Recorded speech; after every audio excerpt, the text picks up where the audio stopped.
Okay. And then I'm sharing a screen. Can everyone see the screen that I'm sharing?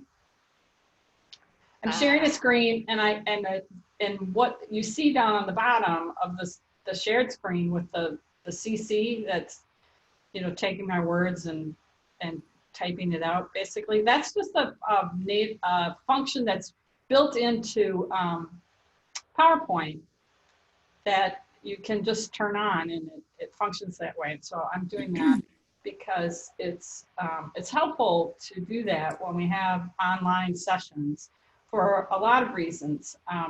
Sometimes because of the internet connection that somebody is using, sometimes the audio isn't great. It might be noisy where they are. Everyone has an accent. Like it's easy for those of us who grew up in the United States to think we don't have accents, but we certainly do. Every human being on the planet has an accent, and everyone's accent is only familiar to those people that have that same accent, right? To everybody else, it's a little challenging to listen to. So it's really helpful as a component of inclusion to use these devices that are available, like the closed captioning and other things like that. So that's why it's just that static screen with the ongoing text on there. And we have a treat today. We have a guest speaker. Crystal has volunteered to be the guest speaker for this open session. And we're not quite to the exact time. We're going to wait a couple minutes after to make sure that if there's individuals who are trying to do this while they're also meeting other time commitments. I know some individuals can't join the session until right at 3 p.m. or a couple minutes after. So we're going to give it a little bit more time so that people can join. And then the first thing we're going to do is we're going to open it up for any burning questions that anyone has in the 320 class, that if they might not be able to stay for the whole session and they have a burning question. So that might be the situation for some students. They might only be able to join for a short time and then they've got to leave. And so I wanted to tackle those burning questions that anybody might have like that right away. In case that because I know some people in the past in these sessions, they've been joining from work. And so that can be challenging sometimes, depending on what kinds of work situations people have. So I want to be sensitive to that. So that's what we're going to do first, is very first thing. And I see we have some more folks joining. That's wonderful.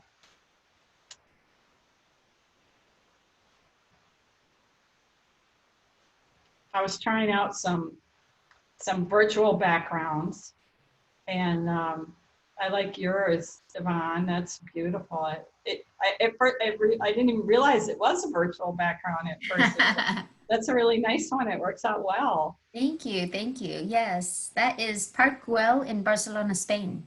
Oh, beautiful. Nice. That's amazing. I love the way the picture has captured the light. Yes. Really beautiful. Something happens strange when the camera from the laptop tries to capture me and then put me with a virtual background. It does something weird because my hair, and then it goes in and out, and then I look like I'm appearing and disappearing, and it just gets, anyway, I don't, maybe if I do what you've done, like just put my hair all up in just pull it all up and back, maybe that'll stop confusing the software, because I think it's my little pieces of hair that are sticking out that confuses the software what to do about that. Okay, it's just a couple minutes after, and it looks like a few more students have joined. The very first thing we're going to do is open it up for any burning questions that students in the OGL 320 class have that they want to ask if they can't stay for the whole session, because that might be the case. And then after we address if there's any of those, then we are going to welcome our guests. We have a few guests from my OGL 326 class, that's project procurement management, and a few guests that are joining us. And we have one that several of you should recognize, because you've seen her in a video that's in my 320 class, and that's Crystal. And she's going to give a short presentation, and then we're going to just jump into a open Q&A for students to ask any questions about anything or to share news, or to share issues, or to ask for advice, or it's just going to be an open session for the rest of the time we have together. So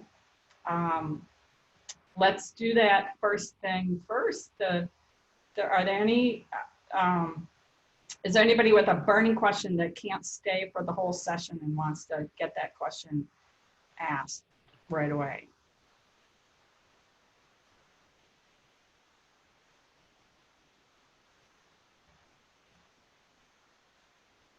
No? Okay. Well, that's great. I have been receiving quite a few emails from students in the 320 class about different questions about the upcoming initial project plan. And that's great. And students certainly can continue to do that. So I'm going to turn it over to Crystal. And Crystal, do you have in your toolbar, in your Zoom toolbar, is the share screen option available to you, or do I need to make you a co-host so you can do that? Yeah, it's saying I can't share screen while other participant is sharing. Okay, so I'm going to stop sharing, Okay. and now you should be able to. Okay, let's get this going. Can everyone see this okay? Yes. Okay. And just put it in, there you go, in beautiful. Thank you. Yeah. So hi everybody. My name is Crystal Ibadi.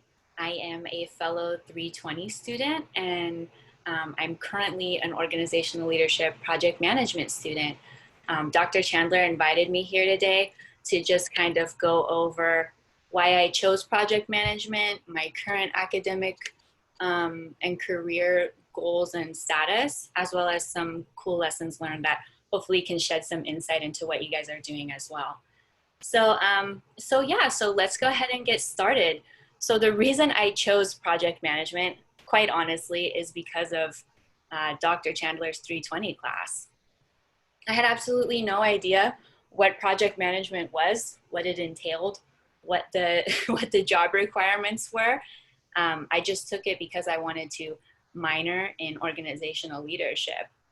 However, and it's funny, I kind of went through a journey with it. So just to quickly go over a little background, when I was first in the OGL 320 class, I kind of felt like a fish out of water. I kind of felt like I got thrown in, especially when the whole project planning assignment came to be. But that really got me out of my comfort zone, and it actually made me see that there was a career that had a lot of calling to me. And once I got past some of the things that I had a hard time wrapping my head around, I was like, this is a great career path with lots of mobility and lots of opportunity. So I decided to major in it, and I'm 2 classes away from completing all my project management requirements, and like another 2 or 3 classes away from completing my degree in general. So I've gone through most of the project management classes at this point. And I feel like I chose it, again, I just felt like it was a fit for me. I enjoy planning, I enjoy leading, and I wanted a career with a purpose. So I didn't just want to be like a paper pusher. I wanted to be an important aspect of an organization. And the cool thing about project management is you are kind of like the caretaker for so many initiatives, and it's so important and it's so vital. And it's such a, even though you're not directly, you can't directly like reprimand people, you're leading, you're helping influence, you're team building, you're communicating, you're kind of like the glue that keeps a lot of stuff together in an organization, in a project. So that was just really inspiring to me, and it was just a great fit.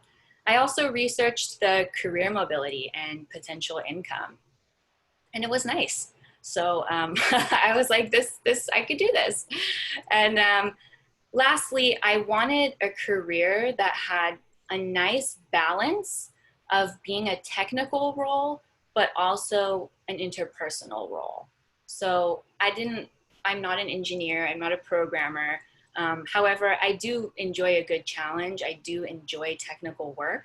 So for me, it was a great balance. And you'll see that if any of you will continue on with project management, you'll see that technical side even more in things like scheduling and calculating critical paths and whatnot. So yeah, so that's kind of where I was, why I chose project management.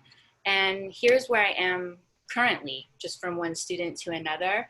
I'm almost done. Currently, I just started actually this week looking for internships and kind of entry-level project management roles. And if any of you are interested in what that kind of looks like, I kind of thought at first after you graduate, because I had no experience, probably some of you have more experiences in this than I do, but I didn't.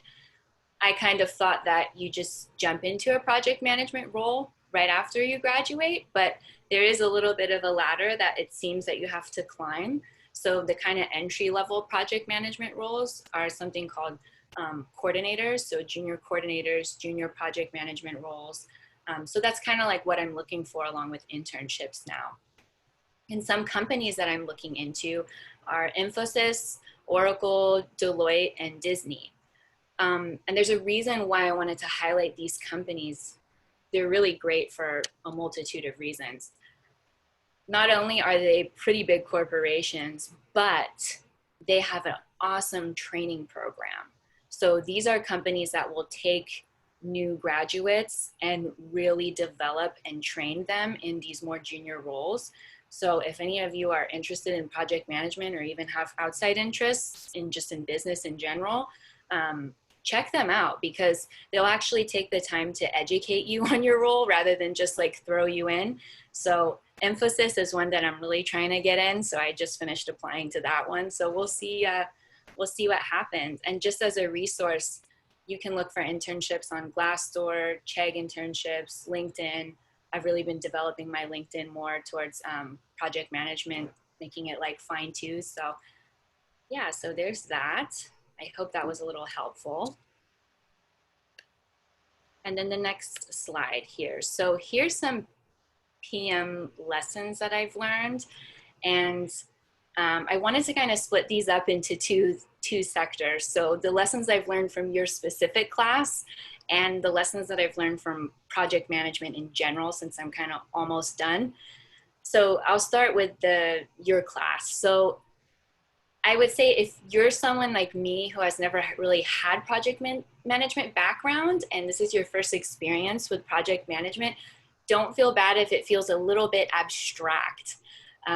Don't feel bad if it feels like a little bit tough to get your head around with all these subtasks and tasks and dating and timing.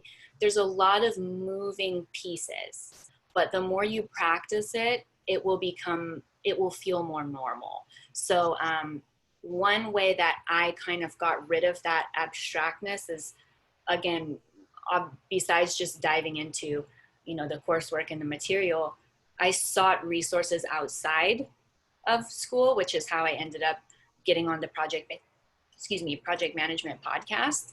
And I also regularly look at blogs, and I go, check various resources and sites and things like that. And if something is not sitting well with me and I'm not understanding, I try to just like go out into the world and figure out different resources until it kind of makes sense. But yeah, I just wanted to say that because the project planning can be kind of a lot at first, but it's so beneficial, because as I'm looking for jobs, they want these skills. There's not a skill that I haven't learned in 320 that a career and internship, I can't list that I now have that skill.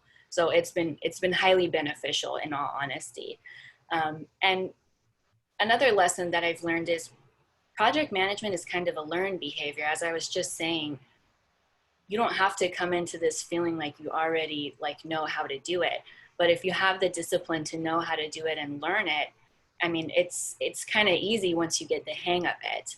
And then the next lesson I've learned is plan for the unexpected, and contingencies are real. So man, I can tell you stories for days about how contingencies and risks have affected my college career at ASU, but I'll share like 2 stories, one of which you might have heard on the podcast already. I don't know if you share that or not, Dr. Chandler, but yeah, so I worked really, really hard on my project plan and put my blood, sweat, and tears into it. And the day that I was supposed to turn it in, my car got towed and my laptop was in it, and I didn't have it saved on any cloud system or anything. So that was a contingency that I had to overcome, and I did, luckily. And that taught me a valuable lesson, because when Dr. Chandler was first describing like plan for contingencies, that's not something that I necessarily ever really did in depth. I was always a good planner and things like that, but not to that level of detail, you know, like not thinking about every single, so that was a new way of thinking for me. However, I brought that thinking to another class, which really benefited me. So last semester I was in an organizational leadership class, and I had a great team. We were doing a project, and we worked so hard on this project. Like we did the Zoom meetings. The world was falling apart with COVID and everything, and we still managed to like get things done and do everything. And we put so much hard work into it. The great thing was we all came to a consensus that we need to be a little bit ahead of schedule, and a little bit, because you know things are so crazy and so volatile, let's make sure that we are one step ahead as a group, so that if any contingencies occur, we can deal with it appropriately. So it was finally the day that we were supposed to turn in our project, and only one person could turn it in. So we delegated an awesome member of our team to do that. And we said, you know, we're going to use the few hours before you turn it in to look at everything. However, all of us did it beforehand because we were just one step ahead. So my team member contacts us, and she's like, oh my God, a hurricane is coming my way and I'm about to lose internet. We said, send it right away. We don't need to look at it anymore. We already did it. We've done it for the last day. Go ahead and send it before you lose your internet. Hopefully you don't lose the roof of your house, but lose your internet. And so she did. Had we not been a little bit ahead of schedule and so in tune with each other with our communication, what might have ended up happening was this. We don't talk. We assume that she turns it in. She loses connection. And then poof, we wonder why that's showing up as a 0 on all of our grades. But because of that well thought out contingency planning and clear communication, we were ahead of schedule. We were able to get things done. And the contingency that occurred, which was a hurricane coming, did not affect our project. So that lesson learned from this OGL 320 class was huge. And they say, they have that saying, an ounce of prevention is worth a pound of cure. And I couldn't agree more. It could be, and I think that's what makes a really good project manager, is just having that little ounce of prevention. It might seem small, but you doing it can really help. And so, yeah, so as far as your plan goes, just continuously your project plan, monitor and control, and have that be kind of a habit, because that might not be habitual for some people to constantly work on that little by little, but it's a heck of a lot easier than trying to do it like close to the due date. I found that to be true. And also utilizing Excel. So as I'm going through the job market process, Excel is like an essential. You have to know that as a project manager. So I would say, if any of you can, go ahead and do your project on Excel, because you might even be able to use that project for like a portfolio kind of thing for an internship or something like that. So having it nicely on Excel, you can use it later potentially. And if it's done well, it could be really beneficial for you. And so, not to take up too much of more of your time, but just to quickly go over lessons that I've learned in project management in general. There's a really great quote that I learned in one of my classes, which is, it's not just about your resources, it's about your resourcefulness. And as you take more classes in project management, you'll learn that that is very, very true. You being successful as a project manager will be, how do you handle making something out of nothing? Because sometimes in projects, things are not going to be handed to you on a pretty platter. The organization's not going to be, it's not going to be easy to figure out who the stakeholder is, or easy for this or easy for that. You've got to have that grit to make resources happen for yourself. So that's kind of one thing that I've learned. And another one is just to network with each other. Something that I've really walked away with is I have made some great connections, because I've just reached out to people and said like, hey, connect with me on LinkedIn. You know, let's check in every once in a while. And I've actually gotten to know a lot of students like that, and students who are in similar roles to me. So you never know where any one of us is going to end up. Take the extra, like when you're introducing yourself on a introduction boards, ask for the connections, say connect with me, let's get to know each other beyond just this internet platform.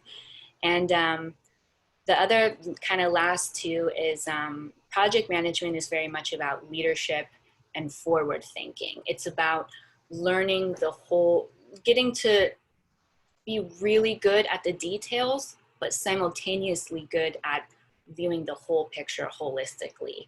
And last one I wanted to just say is, good or bad, it doesn't last. So kind of in a project, and we can almost argue in life in general, good or bad, things don't last. So things can go smoothly 1 minute and then the next minute they don't. So I would just say, and something that I'm working on myself, is just really being an adaptive leader and learning how to roll with things instead of like resisting them. And I think that this is going to be very true in the coming years in our environment in the world, because we're all having to learn how to adapt to things. So just keeping that in mind. And I'll go ahead and hand this over to my other fellow colleagues, but thanks so much for listening to me babble for a minute, and I appreciate it. Good luck to all of you. Thank you, Crystal. Thank you so much. No problem. Yes, and there are, if the other students who are in my OGL 326 class, if you can just wave or shout out or do something to indicate that, there you go. Thank you. Great. Thanks for joining. And if you want to jump in and give any advice to the students who are in the 320 class. I know some of you that are in my 326, you also took 320 from me. And because the reason I'm mentioning that is because we offer 2 different versions of OGL 320.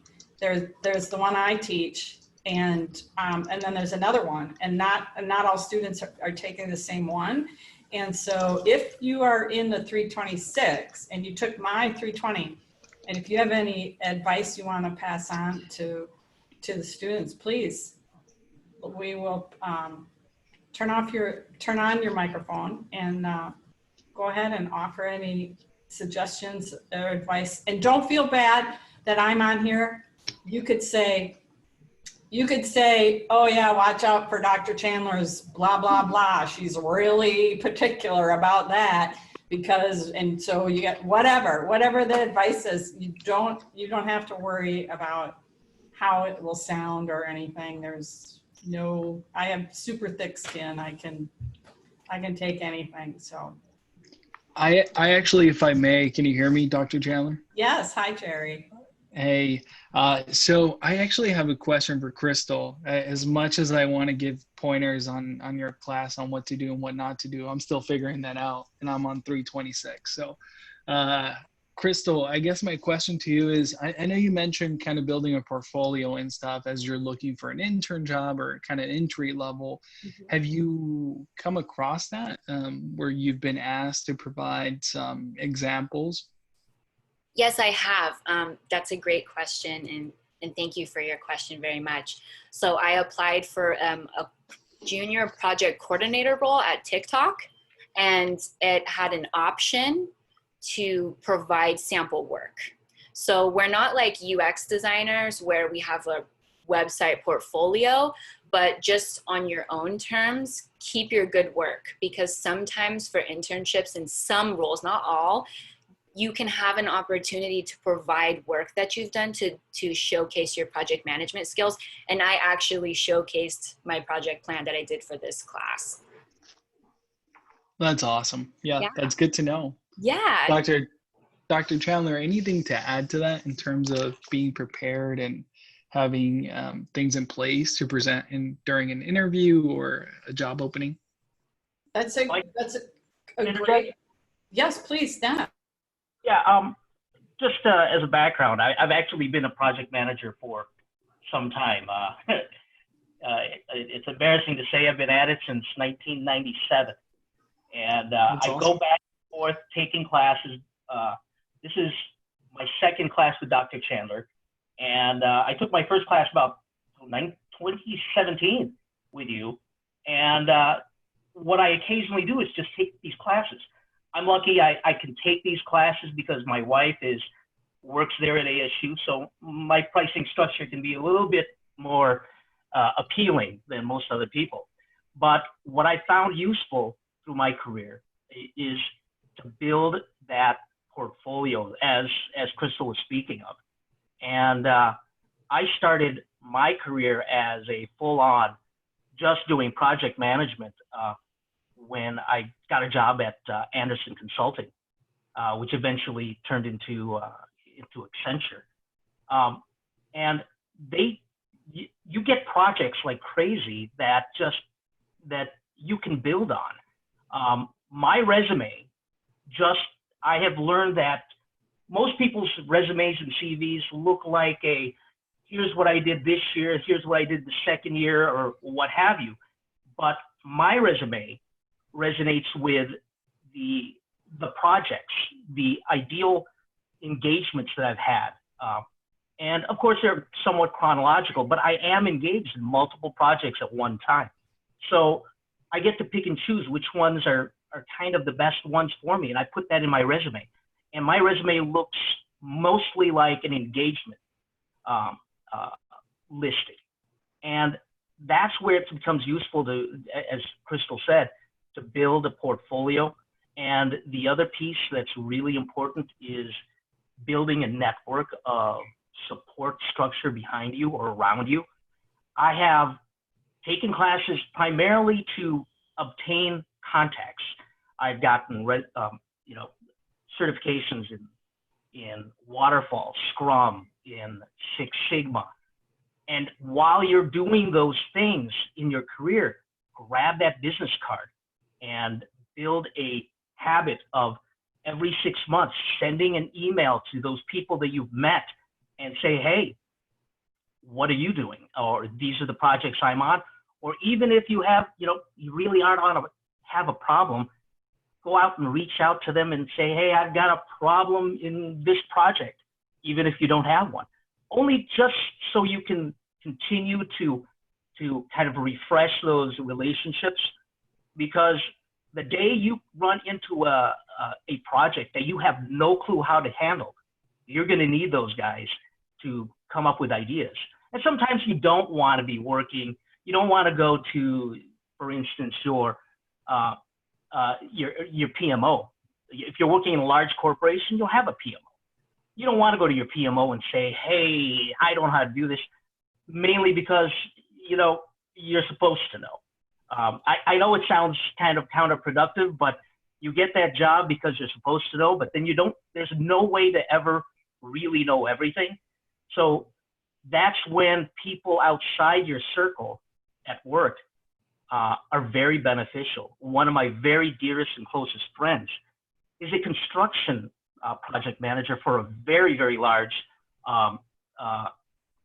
general contractor. They build casinos. They build buildings downtown. They build buildings all over the country. I mean, they have their own private jet to fly their project management crew from project to project if they need to. And he has questions for me, and I have questions for him.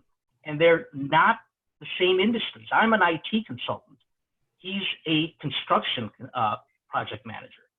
But there's a lot of interplay between how you deal with people and how you build contacts and how you can build a project and what's important, what's not. It's actually kind of fun. And I like to collect people in my career, and as I go along, I meet someone and I give them help, they give me help. So that's kind of, I think that hopefully Jerry kind of answers your question about, do you build a portfolio? Yeah, as soon as you can, build that portfolio. Make it something that, make friends.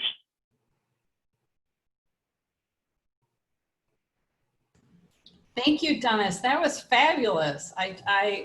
You remind, a lot of what you said reminds me of Kerry Stoneman. He's one of the individuals that appears in the videos with me in the 326 class. And he does the same thing. He's a construction and project manager, and he works at ASU. And your approach and his approach sound very similar in that even though what he's producing is all about, it's all focused on physical stuff and constructing something that everyone will be able to touch and see at the end of the project.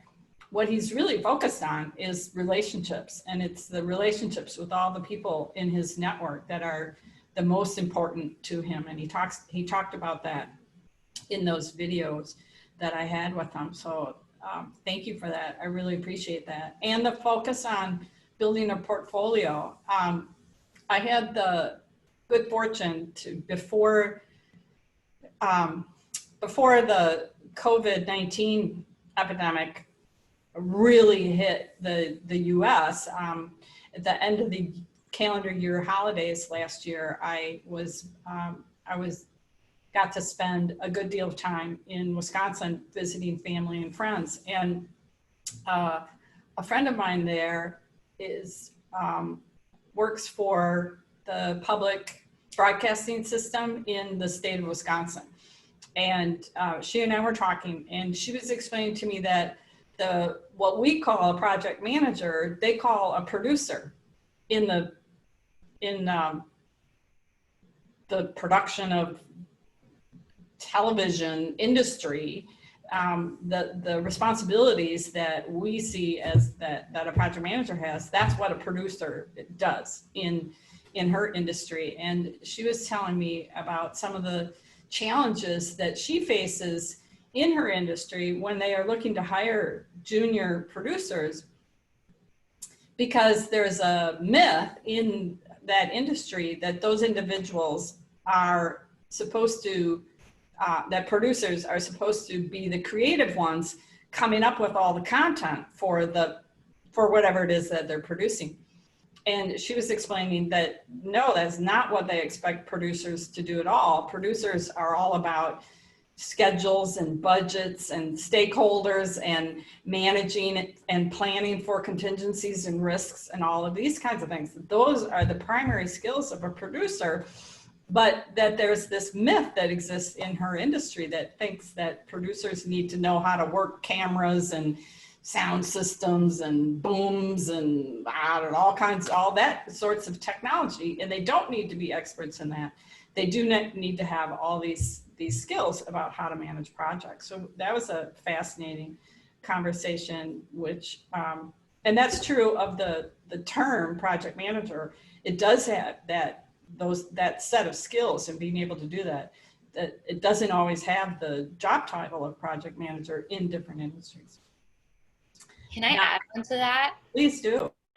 It's funny because as I've been also, embarking on looking at careers, some of you might be in this class not becoming project managers. However, a lot of jobs that I've seen, even if they're not project management jobs, they want the project management skills. For example, my husband is a UX designer, and majority of the engineers that he works with do project management, even though they don't want to. So a lot of times, and I'm sure Dennis, you can attest to this, sometimes those project management in some organizations, those responsibilities get shifted to people that don't even want that. So having those project management skills is always valuable, even if you don't go that route. Mhm. That's true. My name is Yvonne Cowan, and I'm in the Dr. Chandler's OGL 326 class. I also had you for 320 last year, I think it was, Doctor.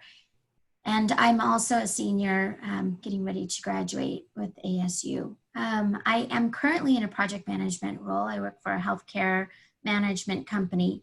We have 21 hospitals under us, and I report to the C-suite. So the executive level work on projects directly for our organization. But I've been doing project management for quite a while, and I'm just now getting my degree in it and then working on my PMP. I should be testing for that soon, hopefully getting that this year. Awesome. Exactly, finally. But I wanted to let you know, though, that even if you're taking project management and you're thinking that this isn't a career for you, to piggyback off what Crystal said, employers are looking for those skills. And even if you think that you don't have those skills or you haven't been a project manager before, as doctors pointed out, we've all had a project we've managed throughout life, whether it's been on a job that we've had or whether it's been in a personal aspect. So when you're building your portfolio, if you don't have experience in the job, don't shy away from adding personal things like that. I had a colleague that I encouraged her to add that she was her sister-in-law's wedding program leader. She handled everything for their wedding coordinator. And she listed out the details of that. She talked about it in the interview and she got the job. She was confident. She was detail oriented. She didn't have the experience that we would necessarily look at, but it's still a project, and it's a huge project. So don't be afraid to put something like that on, because we've all done something. And in any job, that's what we're looking for. When we're looking for that detail, we're looking for that that willingness to explore the resources that you have, and we're looking for that networking that you want to be aggressive about. So don't be shy about it. We have a hand up, and I think that is Dave, is it? It just says Ellis 2. Yeah, that's Dave. I just wanted to add that in line with what everybody else has said so far, one of the most important things that I've found that's helped me throughout my career is making sure I document my project experience as smart statements for my resume. This way I could basically store them in a master resume document, and I could just go and pull from that document all the SMART goals and everything that I've identified throughout the life cycle of that project, because you do forget. As time goes on, you'll forget the different metrics and the different results that you got from completion of these projects. So if you document them, you could always just go back and grab and fill them and basically tailor make a new resume for that new position based on all the previous experience that you've already had. So I just wanted to add that there. That's great. That's a great point. Thank you. I want to make sure that there's some time for the student to talk about the initial project plan that the students in the OGL 320 are just about to be. I can't remember exactly what the due date for that is, but I know it's coming up here. And to talk about that, I just want to say a few things about it. Or actually, first, let me just open it up to questions from the participants about any questions about the initial project plan.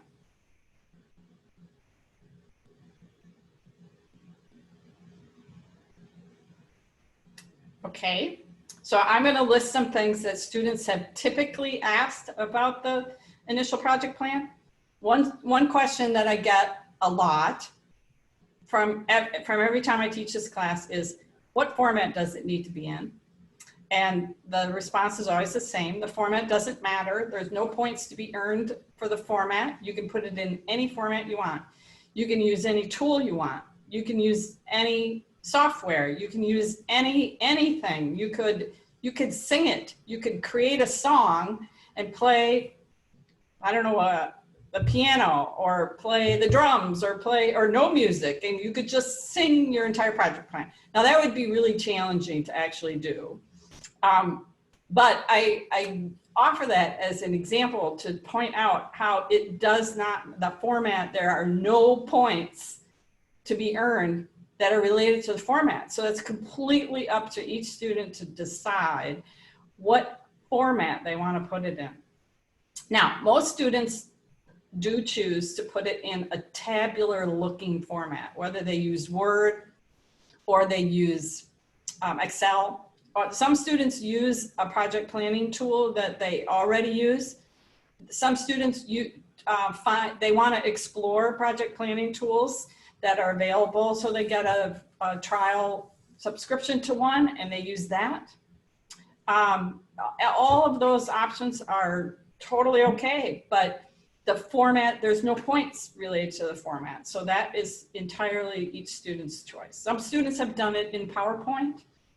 That's what worked for them. So the format doesn't matter. Now for the next thing, that is a question that comes up. Did anyone on this session have a question about that, about the format of, yes? You need to unmute yourself. Whoops. Nope, you didn't get unmuted. I thought you had there was a student that had a question. Now I can't find you anymore. No? You didn't have a question? Hi, I have a question. Okay, great. I was putting it in the chat, but I can talk here as well.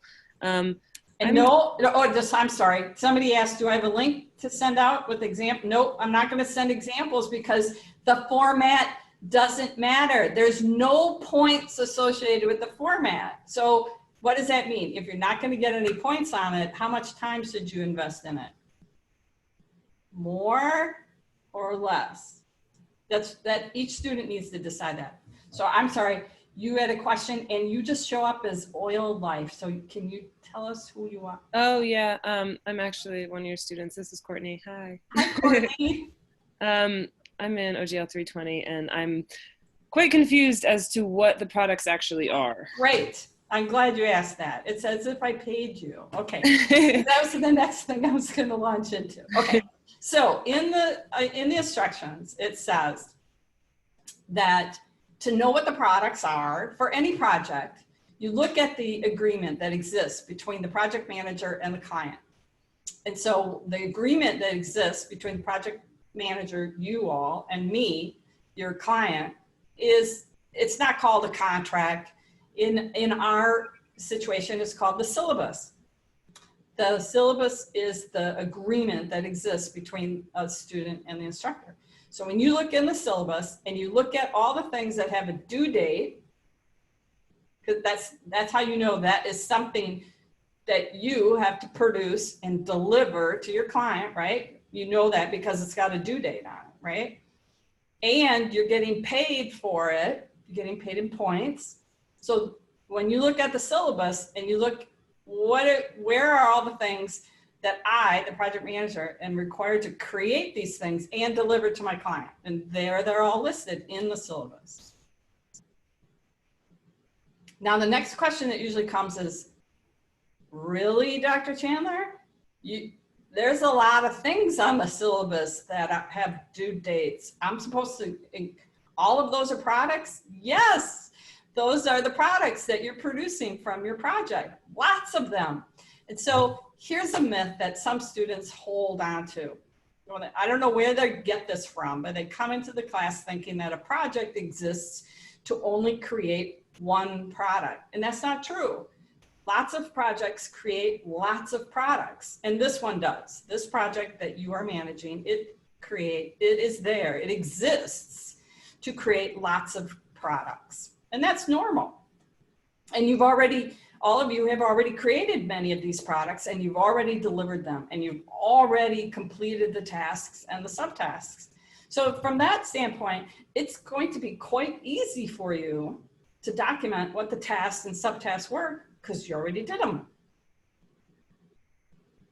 So now here's the next thing with identifying the products that comes up in this class all the time. What am I supposed to call those things? What are some good names for the products? And here's where you've been given a great gift. I've already named the products, and they're already named in the syllabus. All you need to do is take off the part that says module 1 colon, and then there's a whole bunch of text. Module 2 colon, module 1A, module 3, whatever, colon, and then a whole bunch of text. Just take off that front part that says, oh, here, I gotta get my fingers in the screen. Just take off that front part that says module and then the number and the colon. Just take that part off, and everything you have left starts off with submissions that demonstrate engagement with blah, blah, blah, blah, blah, blah, blah. All of that, that big long thing, that's the name of your product. Now, whether you like the name of the product or not really isn't what is at issue here, because each of you is producing a project plan. Each of you is creating a project plan for your client. This is the project plan that the client wants. Each project manager may have their own version of the project plan that they maintain for themselves. And that's perfectly normal. And that happens all the time in professional project management. Project managers, like Dennis was describing, that all the multiple projects that Dennis is working on at any given time. So in that kind of a situation, a project manager frequently is using some kind of management tools that make sense for them to keep track of all of the things that they are responsible for. And some people also include in there all of their personal commitments as well. But that wouldn't be appropriate to share that with any of your clients. Your client that you're working on over here, they don't want to see your project plan that has things that you're working on for that client or that client. They just want what relates to them. So the project plan the initial project plan that you all are producing is the project plan that your client is going to use. Now, why would you as the project manager need to produce a project plan that your client is going to use? Where might the client use that project plan that you are creating for them? And I want to go back to, where did she go? Courtney, did we answer your question about the products? Yes, that makes sense. Okay. I think I had referred to them in my email to you as the modules, but I did mean the text after it says module. But now that that's clarified, that is awesome. Thank you. Wonderful. Okay, so in the chat, someone had asked, can you repeat subtasks? Absolutely. So one of the things that is another myth that some students come into this class thinking is that because each product is unique, that somehow all of the tasks and subtasks are going to be unique to produce that product. And no, that's absolutely not true. A lot of the tasks and subtasks are repetitive.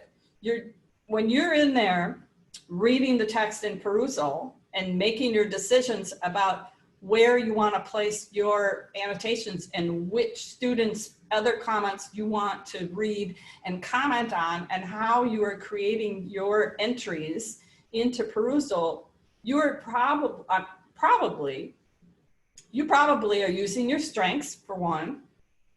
And secondly, one of your strengths is you're doing that in a systemic way that works for you, that allows you to be successful. And so obviously that is repetitive.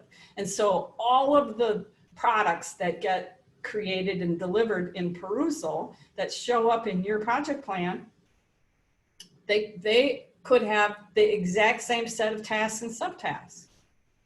And yes, those are going to repeat, absolutely.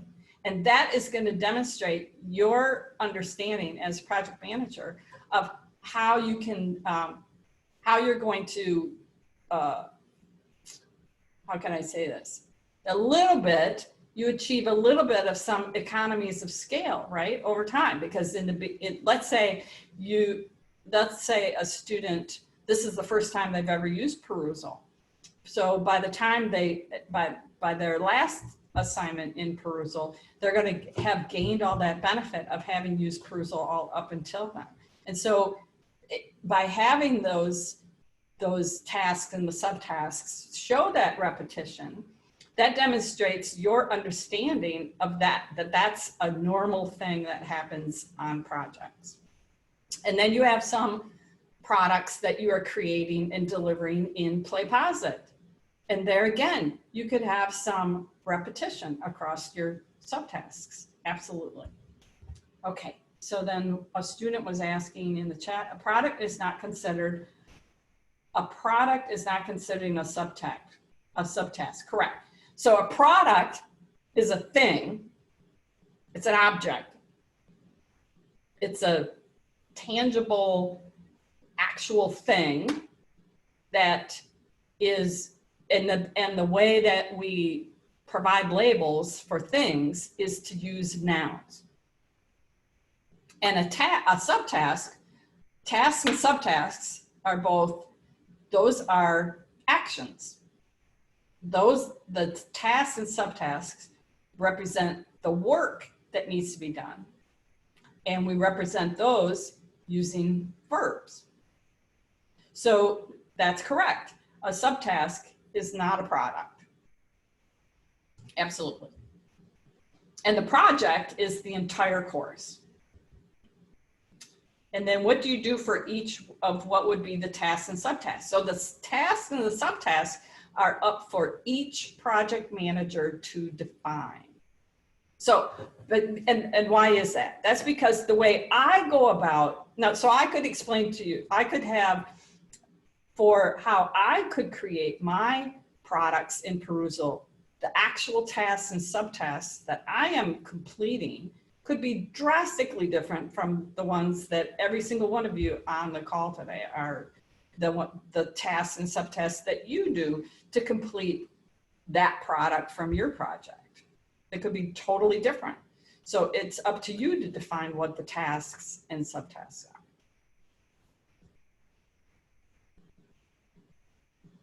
Does every product have a subtask? Well, products only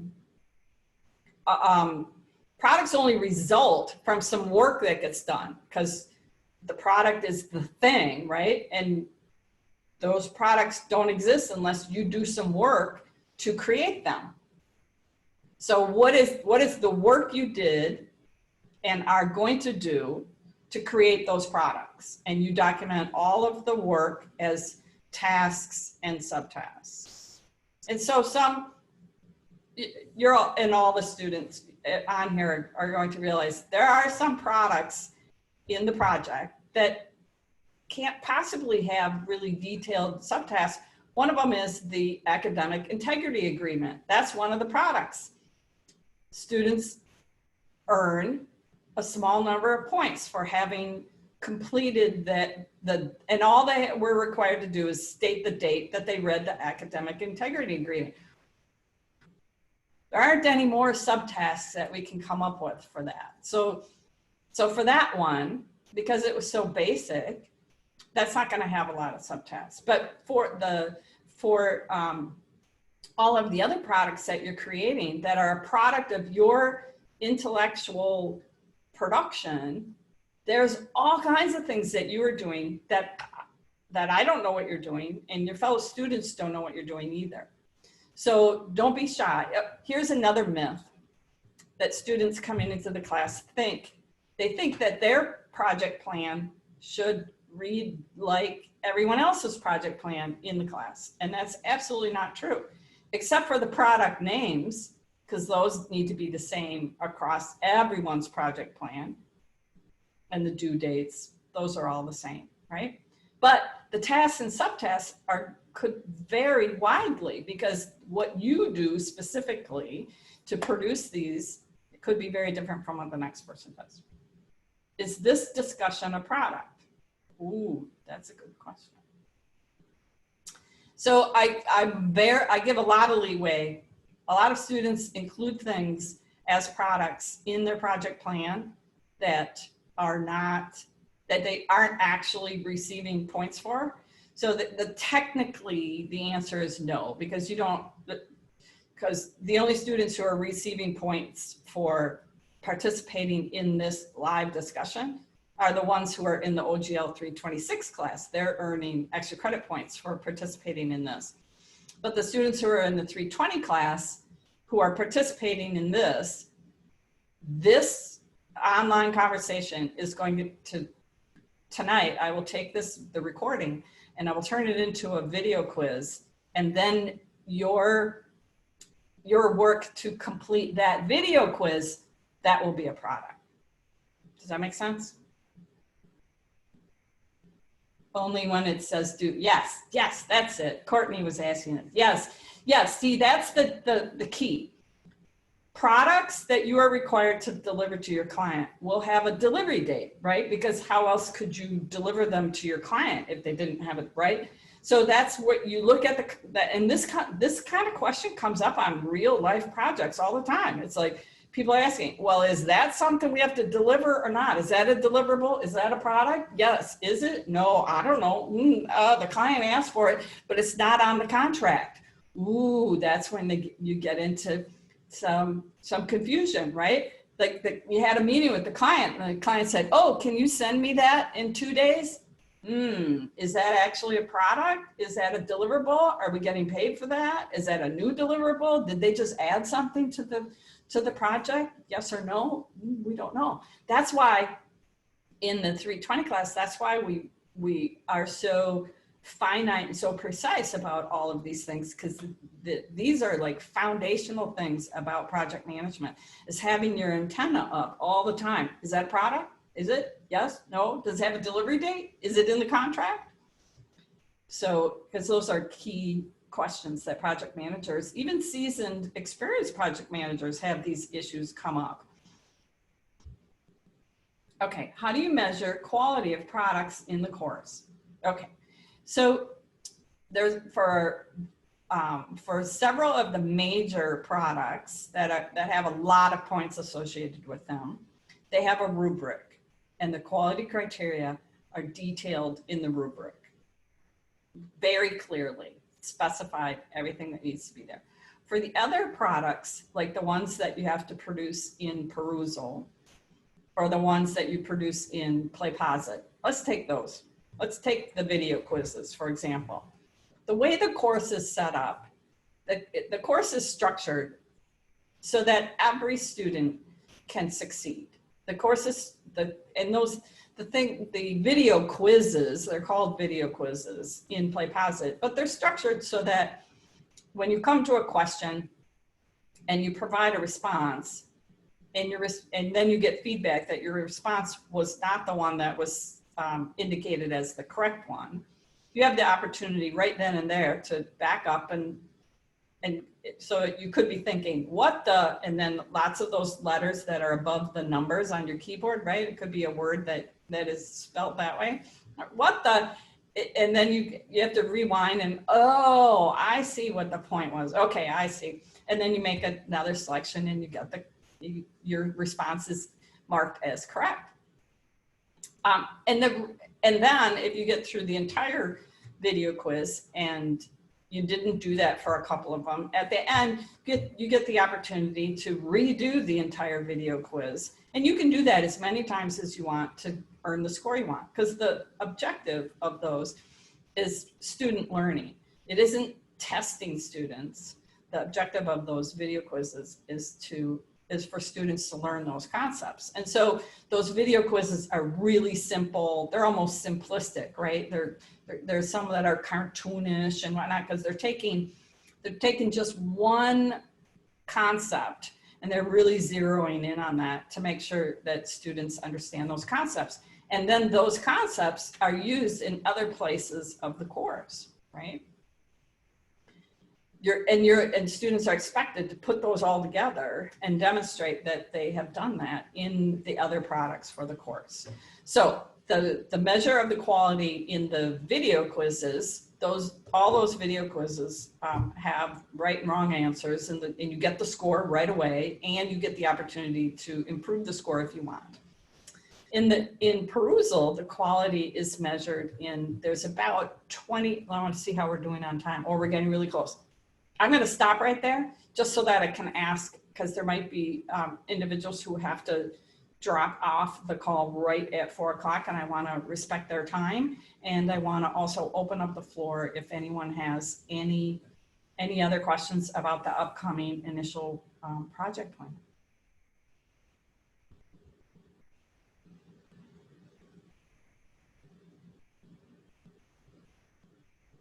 Oh, there's a question, does every product have contingencies? Well, that's a good question. So contingencies typically can get handled like this. So some students know about upcoming contingencies, or they can have a sense of, hey, there might be some contingencies happening during this time frame because they live in a particular area where particular kinds of weather tends to hit during a particular time, right? We had the example of the hurricanes. We also have a whole section of the United States that gets tornadoes during a certain part of the year, right? And so there are some contingencies that you can have a higher likelihood of that they could come up, right? But for the most part, contingencies are these completely unplanned, unpredictable things that can impact a project, right? So we don't know when they could come up. And so having a general contingency plan, and sometimes students classify it, if it's this bad of a thing that comes up, these are the things I'm gonna do. If it's more severe, these are the things I'm gonna do. And then if it's really, really super severe, obviously the idea there is don't worry about the course at all. Do what you have to do to keep yourself and your loved ones safe and healthy, right? Those are the high priorities, right? So that's typically how contingencies are dealt with in the initial project plan. You don't have to list the same set of possible contingencies for every single product. No, you don't have to do that. Oh, there's a couple more items in the chat. Let me get the notes. Excellent. Okay. Is it likely? If it's a likely thing, would it still be considered a risk? No, the idea of the difference between the risks and the contingencies. And so that's not something that's always done in project management. That's not a real standard classification that we're using in this class, contingencies and risks. The reason we have those in this class is that there are some things that are within the project manager has influence and control over certain things. And so they need to be doing things at a time. They can't just put a plan together in case blah, blah, blah happens. Like, in case, I'll give you some examples that students have identified as contingencies in this class. Before I created the risk category, they were writing things as, the class is so boring, I don't get the assignments done. They were identifying that as a contingency.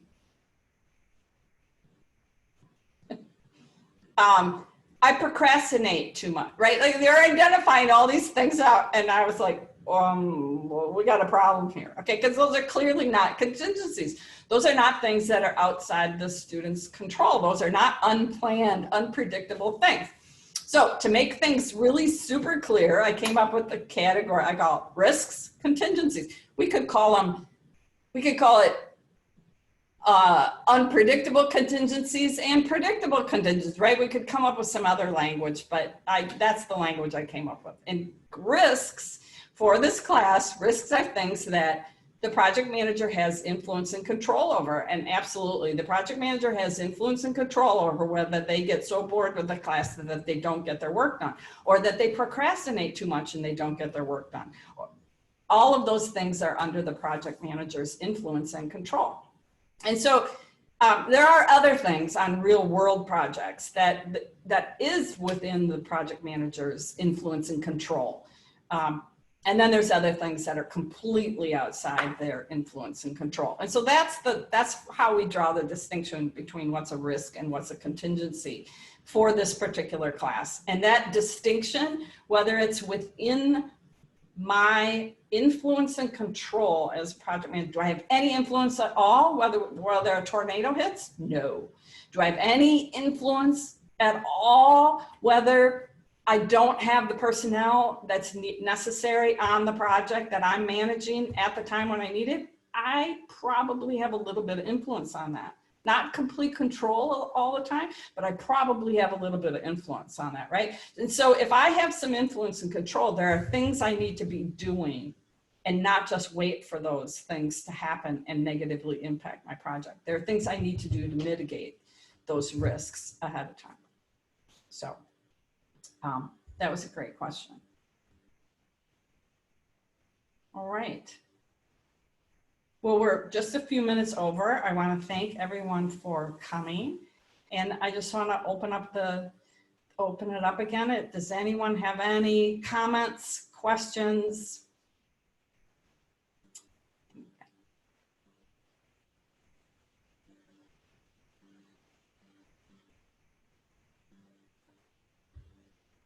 No.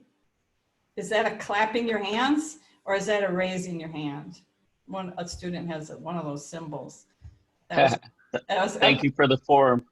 Sure. Thank you for joining. I really appreciate that. All right. Well, thank you all for coming and participating. I really appreciate it. Thank you, Dr. Chandler. Absolutely. Thank you. And feel free, if after this, and I tell students this all the time, the students that I have a Zoom call or a phone call with in a one-on-one, I always tell them, don't worry at all. If tomorrow or the next day, and you're thinking, oh, I understood that really well when I was talking with Dr. Chandler, but now I'm like, what? I can't remember what that was. There was like one phrase, or there was something that she explained, and there was something, and now I'm like, where did that idea go? That has happened to me as a project manager so many times, where I'd be in these, these marathon sessions with my clients, collecting so much information, and then the very next day I would go, huh? What? I'd be reading my notes. I'd be thinking, oh, I have no idea. I really can't. Like, I thought I had it when I was with them, and the next day I'm like, I don't really get it. And so there's one thing that you have to work on all the time as a project manager. You have to leave. You just have to shut down your ego, and you have to just say, the good of the project is more important than my ego. And so I call my client up and explain to him that I need to have another session with them to go over the points that I didn't fully understand in the session that I just had with them, because that's what's important for the project. And so I would remind students, I've been through that so many times. There's there's no shame, there's no embarrassment you need to have at all in asking me the same question multiple times. Go right ahead. You can ask me the exact same question 6 days in a row, and that's totally okay. I will provide the full answer every single time. And then I will give different examples. I will explain it from different perspectives to help you understand it and be able to apply it, because that's what we're all about here. And that's what's important. We're all in this together. We're all dealing with these uncertain, unpredictable times. And my job is to help all of you be successful project managers. So thank you again, everybody, for participating. Okay. I just wanted to say good luck. I feel you. Thanks, Gwen. Yeah.